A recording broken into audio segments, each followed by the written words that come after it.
Saudi w.arplanes strike Houthis as alliances shift in Yemen. w.ar.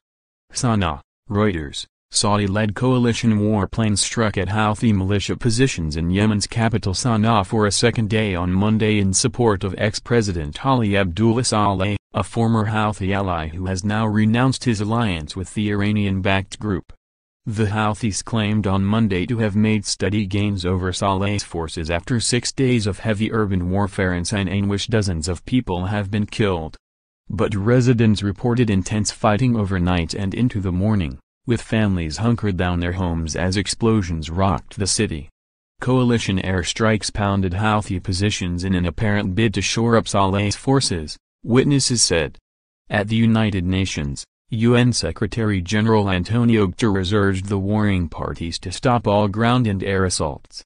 Guterres also called for the resumption of all commercial imports into Yemen, saying millions of children, women and men risk mass hunger, disease and death. The Saudi-led air campaign, backed by US and other Western arms and intelligence, has killed hundreds of civilians but has failed to win the coalition any major gains in the nearly 3-year-old military campaign to restore Yemen's internationally recognized president, Abdrabbuh Mansur Hadi, to power. However, in a speech late on Sunday, Saleh formally annulled his alliance with the Houthis and pledged to step up his fight.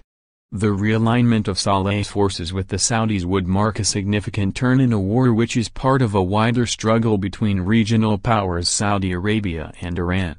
Saleh, who dominated Yemen's heavily armed tribal society for 33 years before quitting in the aftermath of the Arab Spring in 2011, and the Shiite Houthis had made common cause against Hadi loyalists.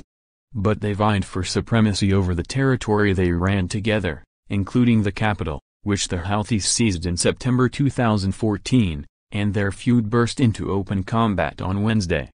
Houthi spokesman Mohammed Abdul Salam claimed significant gains in the battle for Sanaa on Monday. With the aid and approval of God, the security forces backed up by wide popular support were able last night to cleanse the areas in which the militias of treason and betrayal were deployed, he said in a statement. The Houthi movement's TV channel Al Mazara and witnesses said their fighters had seized the downtown home of Saleh's nephew Tarek, an army general. Residents said the warring sides traded heavy automatic and artillery fire as the Houthis advanced in the central political district, which is a redoubt of Saleh and his family. We lived through days of terror. Houthi tanks have been firing and the shells were falling on our neighborhood, said Muhammad al-Madadi, who lives in the frontline district. The fighting has been so violent we feel we could die at any moment. We can't get out of our homes. Aid groups have said the combat has killed dozens of people, adding to the woes on one of the Arab world's poorest countries inflicted by a war in which at least 10,000 have died as hunger and disease spread. Houthi media and political sources also reported that the Houthis also advanced toward Saleh's birthplace in a village outside the city where he maintains a fortified palace. His whereabouts were not immediately clear. Writing by Noah Browning, editing by Angus McSwan.